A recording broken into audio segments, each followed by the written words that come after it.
اتنين من علماء الآثار بيخوضوا مغامرات تفوق الخيال في البر والبحر والجو في غابات الأمازون وجبال الهيمالايا للعثور على أثر عجيب، أثر تفوق قيمته كل الكنوز، أثر خطير جدا له قدرة على التحكم في مصير العالم. هل سينجحوا في مهمتهم الشبه مستحيلة؟ شاهد للنهاية ولا تنسى الإعجاب بالفيديو والاشتراك في القناة ليصلك كل جديد.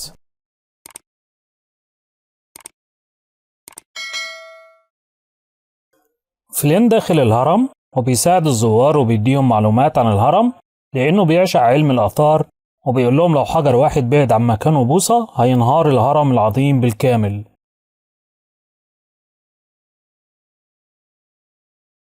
وبيتضح إنه نموذج للهرم المصري، وبيضع الهرم الصغير المفقود على قمة الهرم، وإحنا كمان محتاجينه لأنه مفقود من هرمنا إحنا كمان. وبيقول له أستاذه في كلية الآثار أنت مش هتكمل معانا مشروع الهرم؟ بيقول له ليه؟ أنا الأول على دفعة الكلية.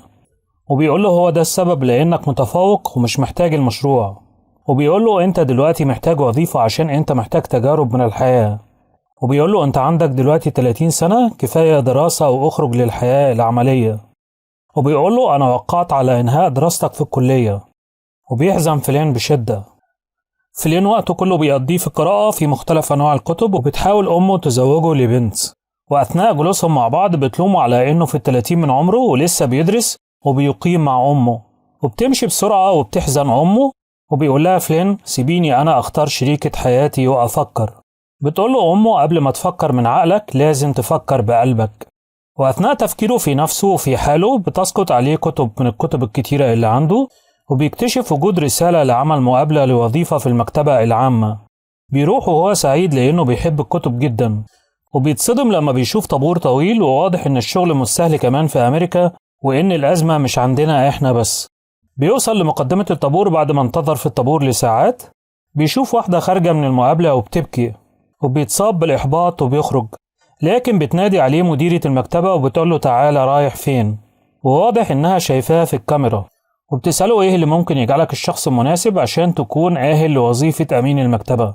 بيقول لها أنا بقرأ كتير وبحب الكتب، لكنها بتكرر عليه السؤال. بيقول لها وبجيد استخدام الإنترنت والبحث فيه. بتقول له الكل بيعرف ده. وبتكرر عليه سؤال تاني، وبتقول له قول لي شيء جديد محدش يقدر يعرفه. بيقول لها فلين عندك زيادة في كرات الدم البيضاء، وانفصلت عن زوجك منذ شهرين، وأنفك اتكسرت وانت بعمر 4 سنوات، وبتعيشي مع 3 قطط. وبيقول لها عن أعراض مرضية عندها. وبتنزل شارلين بشدة لأنه اتضح إنه خارق للطبيعة وبيتمتع بموهبة استثنائية عن باقي الناس. وبيسأله صوت تاني في الميكروفون بيقول له إيه الشيء الأكثر أهمية من المعرفة. وبيفكر فلين وبيقول له المقولة اللي اقتبسها من أمه، وبيقول له قبل ما نعرف بعقلنا لازم نحس بالمعرفة في قلبنا أيضا. وبتتصل شارلين بالسكرتيرة وبتقول لها انتهت المقابلة خلي الجميع يمشوا. وبيتصاب فلين بالإحباط وبيبدأ يمشي من نفسه. وبتقول له شيرلين ما عدا أنت. وبتقول له أمامك فترة تجريبية لمدة 6 شهور عشان تثبت نجاحك في الوظيفة، وبعدها هتصبح أمين المكتبة رسميا. بيجي جودسون زميل شارلين في إدارة المكتبة وبياخده في جولة داخلها. وفلين سعيد جدا لأنه بيحب الكتب جدا، وأجمل شيء إنك تعمل في مجال تكون بتحبه. بيصعد بيه في الأسانسير أدوار كتيرة، وبيستغرب فلين من الطوابق الكتيرة للمبنى. وبيتفاجئ إنه بيشوف طوابق أخرى مليانة بكم هائل من الكتب والآثار النادرة، ومش مصدق اللي شايفه. بيقف أمام أثر وبيقول له نسخة طبق الأصل من تابوت العهد. بيقول له جودسون إنه مش نسخة، وبيحاول يلمسه بيقول له لا وإلا هتصعق. استغرب فلين وبيسأله هو أنا في برنامج الكاميرا الخفية ولا إيه؟ بيقول له جودسون ده قدرك، وأنت أصبحت الآن حارس كل الكنوز العلمية والأثرية اللي في المكتبة. بيشوف صندوق أثري عجيب وبيحاول يفتحه. بيقفله جودسون في آخر لحظة وبيقول له اوعى تفتحه، ده صندوق بندورة اتفتح قبل كده وجلب على العالم شر حكم الأرض لمدة 1000 سنة. وبيقول له اوعى تجرب تفتح أي شيء تاني. بيشوف فلين سيف اكسكاليبر، وسيف اكسكاليبر هو سيف أسطوري بتقول الأسطورة إن الشخص اللي بيحمله لا يهزم ولا يموت. وبيشوف بطة جاك الأسطورية اللي بتبيض بيض ذهب. وبيقول له جودسون ممكن عشان انت قضيت عمرك كله في الدراسة أصبحت انت الوحيد المؤهل للعمل هنا. وبيخرج السيف الأسطوري من الحجر وبيوضع على رقبته، وبيقول له المكتبة دي سر كبير عليك إنك ما تقولش لحد عنها أبدا. والسيف على رقبته على طريقة الجبل فوق بني إسرائيل. وبيتعهد فلين بعدم إخبار أي شخص عن المكتبة، وبيأمر جودسون السيف يرجع مكانه، وبيقول له إن دي مكتبة مش عادية استمر وجودها سر لآلاف السنين. فلين بيستمتع بجنة الكتب اللي أصبح في وسطها وهو في منتهى السعادة. بيسمع جودسون صوت أثناء الليل وبيهاجمه شخص، وبيتضح إن في عصابة استولوا على رمح أثري من المكتبة. ولما بيفوق جودسون بيشغلوا فيديو المراقبة وبيشوفوا أفراد العصابة بيهاجموا المكتبة وبيقتحموها، وبيقول له جودسون إنهم أخدوا رمح المصير، وبيسألوه هل عنده أي معلومات عنه. بيقول لهم إنه رمح سحري اللي بيحصل عليه بيصبح في إمكانه يتحكم في مصير العالم لآلاف السنين. وبيقول لهم إن نابليون نفسه كان معاه الرمح وهو سبب انتصاراته. وبيقول جودسون إن اللصوص أخدوا جزء من الرمح لأن في قطعتين منه آخرين في أماكن سرية في مختلف جميع أنحاء العالم. وبيقول لهم إن هتلر كان معاه قطعة من أجزائه الثلاثة.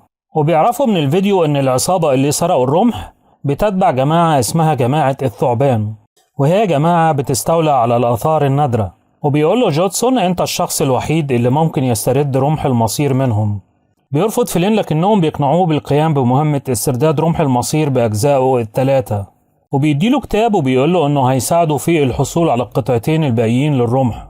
وبيقول لهم ده كتاب عن لغة الطيور، وبيقول له أيوة دي كانت لغة البشر قبل برج بابل وبلبلة ألسنة الناس. وبيقول لهم فلين دي لغة ميتة ومحدش على وجه الأرض يعرفها. وبيقول لهم حتى حجر رشيد استغرق 17 سنة لفك كتابته الهيروغليفية. وبيقول له جودسون أمامك وقت أقل بكتير. وبيسألهم فلين في تعجب أصبح مصير العالم بيتوقف عليا؟ وبيقول له جودسون نعم، وبيبدأ فلين في مهمته للحصول على رمح المصير. بتيجي واحدة بتقعد جنب فلين في الطيارة وبتتعرف بيه، وبعد طول بحث بيفك فلين العبقري لغة الطيور وأسرع من فك حجر رشيد، وتمكن من فك لغة الطيور في 7 ساعات و26 دقيقة فقط مدة سفره على الطيارة. بيتضح إن جماعة الثعبان وراهم في الطيارة وبيخدروا ضابط الطيارة، وبييجوا لفلين وبيبدأوا يخدروه هو كمان، لكن بتيجي البنت اللي اتعرف عليها وبتنقذه منهم، وواضح إنها بتجيد الفنون القتالية. وبيقولها فلين أنت مين؟ بتقوله أنا المرأة المكلفة بإنقاذ حياتك. وبتفتح البنت باب الطيارة وبتقول لفلين يقفز وبيرفض، وبتدفعه وبتقفز وراه، وبتقول لهم لا أنا أحد أفراد جماعة الثعبان، إن فلين شخص خارق حتى إنه قفز من الطيارة بدون مظلة. وبتوصل له البنت قبل ما يسقط وبتاخده معاها في المظلة، وبينزلوا بالمظلة وسط غابات. وبيقول لها ممكن تقولي لي أنت مين بالضبط؟ بتقول له اسمي نيكول، وجودسون مدير المكتبة كلفني بحمايتك. بيحاول فلين يتصل بالموبايل، وبتقول له نيكول بلاش هيعرفوا مكاننا بالأجهزة اللي معاهم. وبتسأله نيكول هل تعرف تقول لي إحنا فين؟ وبيقول لها لازم أطلع فوق الشجرة عشان أعرف. وبيطلع فوق الشجرة عشان يعرف المكان اللي هم فيه، وبتطلع وراه وبتقول له قول لي يا عبقري إحنا فين؟ بيشوف فلين نسر الكندر الأزرق، وبيقول لها إحنا في بوروس في غابات الأمازون، وبيقول لها على اسم الجبل اللي أمامهم. وبيتضح إن فلين موسوعة إلكترونية متحركة بسبب شغفه بالعلم وبالقراءة، وبيمشوا مسافة طويلة في غابات الأمازون عشان يصلوا لاتجاههم. وبيسألها فلين إيه اللي حصل لأمين المكتبة السابق وما بترضاش تقوله. بيوصلوا لجرف فوق شلال وأمامهم جسر، وهو الوسيلة الوحيدة عشان يوصلوا للناحية التانية. وبيقول لها فلين إن الجسر مش هيتحمل وزننا لأنه دايب جدا، لكن نيكول بتشجعه يعدي.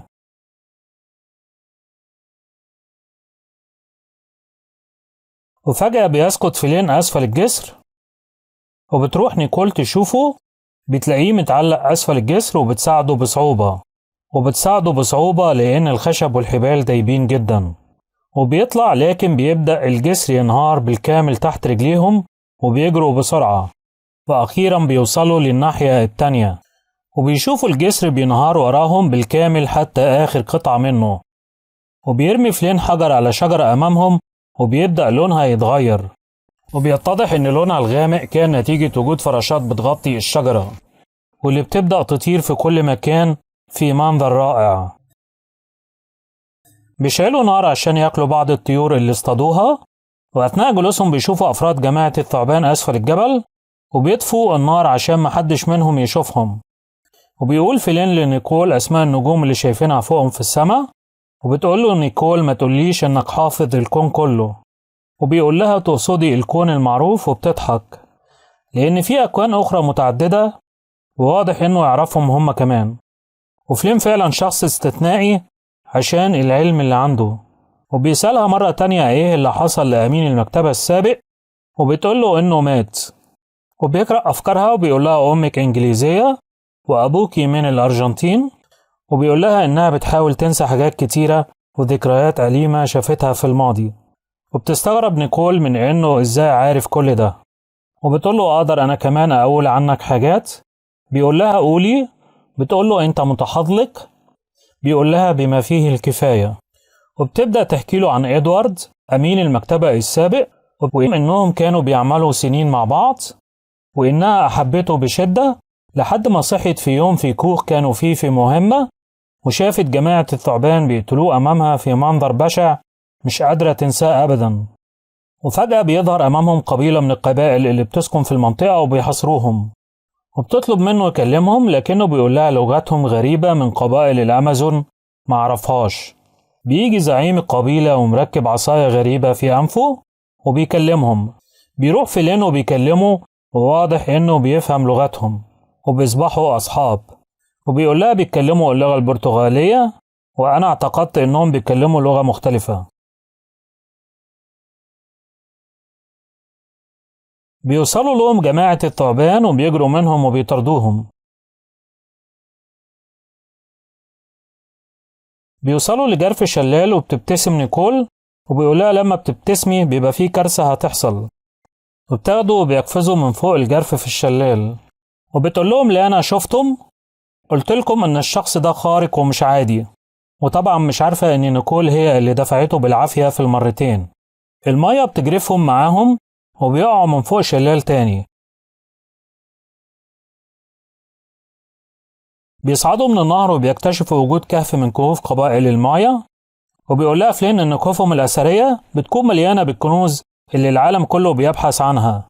وبتسأله هندخل إزاي يا عبقري؟ بيشوف أرقام على البوابة، وبيقول لها كهنة المايا كانوا مهووسين بالأرقام. وبيشوف رسوم لنجوم على البوابة، وبيقول وجدتها. رقم دورة مجموعة نجوم طيور الجنة حول المجرة هو 25765 سنة، وكانت قبائل المايا عارفين الأرقام دي لأنهم أول اللي اكتشفوها. بيدفع فلين الأحجار اللي عليها الأرقام، حجر مكتوب عليه 25 والتاني 700 والتالت 65، 25765. وبيقول لها احترسي، لكن البوابة ما اتفتحتش.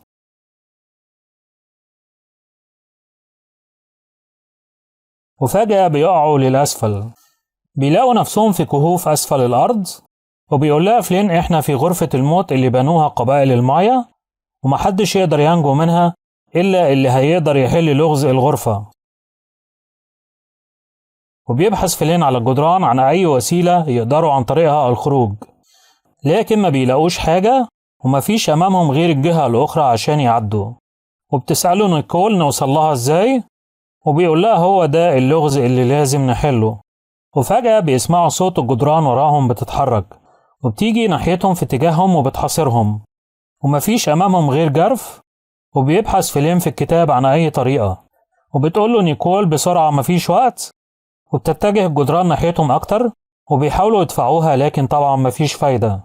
وفي آخر لحظة بيقفزوا للناحية التانية، لكن ما بيوصلوش للناحية التانية، وبيلاقوا نفسهم متعلقين في الهواء. بعد لحظات من الاستغراب بيعرفوا انهم فوق زجاج شفاف جدا، وبيقول لها ان قبائل المايا كانت اول اللي استخدموا النوع ده من الزجاج في قارة امريكا. وبيعدوا للناحية التانية وبيشوفوا كنوز المايا المدفونة منذ آلاف السنين، وبيشوفوا القطعة التانية من الرمح هناك.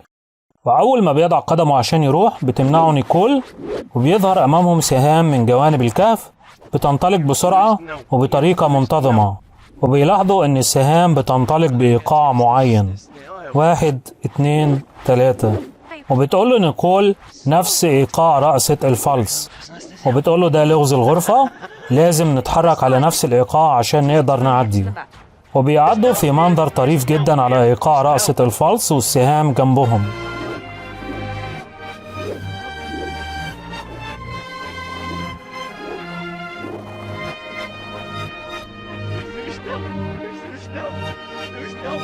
بيوصلوا للناحية التانية للكنز، وبتحاول نيكول تاخد الرمح، بيمنعها فلين وبيقول لها استني. بيرمي فلين حجر من بعيد على الرمح، وفجأة بيقع تمثال حجري ضخم أمامهم في نفس المكان اللي كانوا واقفين فيه، وبياخد فلين القطعة التانية من رمح المصير. بيخرجوا من الكهف بيلاقوا جماعة الثعبان أمامهم، وبتقوله لانا إنها معجبة بيه جدا وبتاخد منه الرمح. بياخدوهم معاهم، وبتقف نيكول في ذهول لما بتشوف إدوارد أمين المكتبة السابق، وبتقوله أنت إزاي عايش وأنا شفتك بتموت؟ وبيقول لها إدوارد كان تمثال ليا، وبتقوله طب ليه؟ وبيقول لها شهوة القوة أهم من الحب، وبتهاجموا وبيمنعوها، وبيقول لها الوداع وبيصوبوا عليها النار، لكن فلين بيحميها وبيقول لهم ما تقدروش تموتوها عشان هتحتاجوني للعثور على القطعة التانية من الرمح، ولازم تكون معايا. وبيقول له إدوارد مش هنحتاجك، وبياخد منه الكتاب، ولما بيفتحه بيقول له دي لغة الطيور، مفيش حد يقدر يقرأها. بتقول له نيكول فلين فقط هو اللي يقدر يقرأها، وبيروحوا جبال الهيمالايا عشان يجدوا القطعة التانية من رمح المصير، وبتبصله لانا بإعجاب كبير كأنه أنديانا جونز. وأثناء سيرهم في جبال الهيمالايا بيتزحلق وبيقع، لكن بترمي عليه نيكول حبل بخطاف وبتنقذه من السقوط.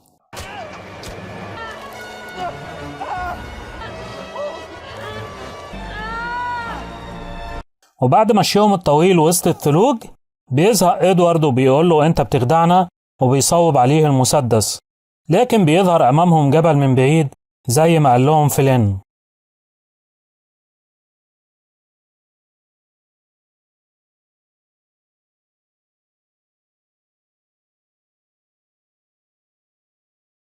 بيرحب بيهم زعيم القبيلة عند الجبل، لكنهم بيصوبوا عليه المسدسات وبيقولوا له عاوزين الرمح، وبيطلب إدوارد من فلين قطعة الرمح التالتة وإلا هيطلق على نيكول النار. وبيروح فلين لتمثال بوظة وبيقول له مش هيعرف يفتحه لأنه مكتوب عليه اذكر اسم الرب. وبيقول له إدوارد إيه المشكلة؟ وبيقول له فلين لأن اسم الرب هو أكبر سر في العالم ومحدش يعرفه. وبيقول له حتى رجال الدين منذ أكتر من 4000 سنة مش عارفين اسم الرب، هعرفه أنا في ثواني. وبيهدده وبيصوب المسدس على نيكول، وبيحاول فلين وبيدوس فلين على حرف الام والاي بلغة قبائل المايا، وهي بمعنى أنا، وهي مي بالإنجليزية وأنا باللغة العربية. وبيقول له اسم الرب هو أنا لأن الرب موجود بداخل كل منا. وبتظهر أمامه القطعة الثالثة من الرمح، وبيقول لإدوارد خده، لكن إدوارد بيخاف من وجود فخ يخرج من التمثال، وبيقول له خده أنت. وبياخده فلين وبيديهوله، وبعد لحظات بيبدأ المكان يهتز بشدة، وبتنتهز نيكول الفرصة وبتهاجم إدوارد، وبيتحول المكان لساحة صراع مع الكهنة، وإدوارد بيأمرهم يرجعوا ياخدوا الرمح. وبيتضح إن نيكول أخدت الرمح، وبيقول لها الكاهن حافظ عليه لأنه هو الوحيد اللي هيفتح الباب لأننا لازم نقفله. بيروحوا أوتيل عشان يناموا فيه، وبيستيقظ فلين ما بيلاقيش الرمح في حجرة الأوتيل، وبيسألهم عن نيكول باللغة المنغولية. وبيقول فلين لجودسون إن نيكول ممكن تكون خدته وممكن تكون بتعمل هي كمان مع جماعة الثعبان. وبيقول له جودسون إنهم هيقوموا بجمع القطع الثلاث للرمح فوق قمة الهرم، لأن تجميع الرمح بيتطلب قوة كهرومغناطيسية كبيرة، والقوة الكهرومغناطيسية دي مش موجودة إلا فوق قمة الهرم، وفعلا دي حقيقة علمية. وبيروحوا لنموذج الهرم اللي في كلية الآثار اللي كان فيها فلين عشان يقوموا بمهمة تجميع الرمح هناك. وبيشوف أستاذه في الكلية هناك مع جماعة الثعبان، وبيقول كنت عارف إنه أستاذي في الجامعة شرير لأنه فصلني منها. وبيبدأ إدوارد طقوس تجميع أجزاء الرمح الثلاثة أمام الهرم، وبتتجمع أجزاء الرمح الثلاثة. بياخد إدوارد الرمح وبيجربه على أحد زملائه من جماعة الثعبان، وبيشوفه بيموت أمامه، وبتنسحب روحه وقوته وبتنضم لجسد إدوارد، وبيصبح أقوى بعد ما حصل على قوته. وبيبدأ يطعن نيكول هي كمان، وبيقول لها أخيرا نيكول هنصبح شخص واحد. لكن بيهاجموا فيلين في آخر لحظة وبيتصارعوا مع بعض. وبتصوب لانا المسدس على فيلين المعجبة بيه، وبتقول له ممكن تنضم لينا بدل ما نقتلك، احنا هنحكم العالم. لكن نيكول بتهاجمها، وبيروح فيلين ياخد الرمح من إدوارد، وبيتصارع الجمال الأمريكي مع الجمال الآسيوي. وبيهاجم إدوارد فلين وبيحاول يطعنه بالرمح، وبيساعدهم جودسون في صراعهم معاهم، وبتتغلب نيكول على لانا. بيهاجم فلين إدوارد وبيسقط عليه الهرم الصغير بسبب زيادة الطاقة الكهرومغناطيسية الشديدة اللي بتوصل لأقصى درجة لها في ليلة اكتمال القمر اللي هم فيها. وفعلا قمة الهرم في مصر بتصدر منه أشعة كهرومغناطيسية عالية جدا، ودي حقيقة علمية. وأخيرا بيخرج فيلين من داخل الهرم ومعاه رمح المصير، وبيضعوا جونسون وشيرلين الرمح داخل المكتبة مع باقي الآثار النادرة اللي لا تقدر بثمن. وبيغموا عينين فيلين وبيوروا له لوحة فنية له وهو بيحمل رمح المصير. وبعد مرور 3 شهور لسه أمه عاوزة تجوزه، وبتقول له فين نيكول بتاعتك دي؟ وفجأة بتوصل نيكول البطلة، وبتعجب نيكول العروسة الجديدة أمه بشدة، وبتقول نيكول لفلين جماعة العرب أخدوا آلة الزمن ومحدش يقدر يستردها منهم غيرنا أنا وإنت. وبيروح فلين معاها للمهمة الجديدة، وبيقول لنيكول بتبتسمي، ولما بتبتسمي بيبقى فيه كارثة. بتقوله إن في كتير من النينجا بيستعدوا للتخلص مننا، وبيقول لها كنت عارف من ابتسامتك. وفعلا جماعة العقرب بدأوا يطردوهم، وأكيد النينجا جايين في الطريق، وواضح إن الجزء التاني هيكون جامد. وانتظروا معانا الجزء التاني على قناة فيلم في كلمتين الأيام الجاية إن شاء الله. إذا أعجبك الفيديو فلا تنسى الإعجاب بالفيديو والاشتراك في القناة وتفعيل زر الجرس ليصلك كل جديد.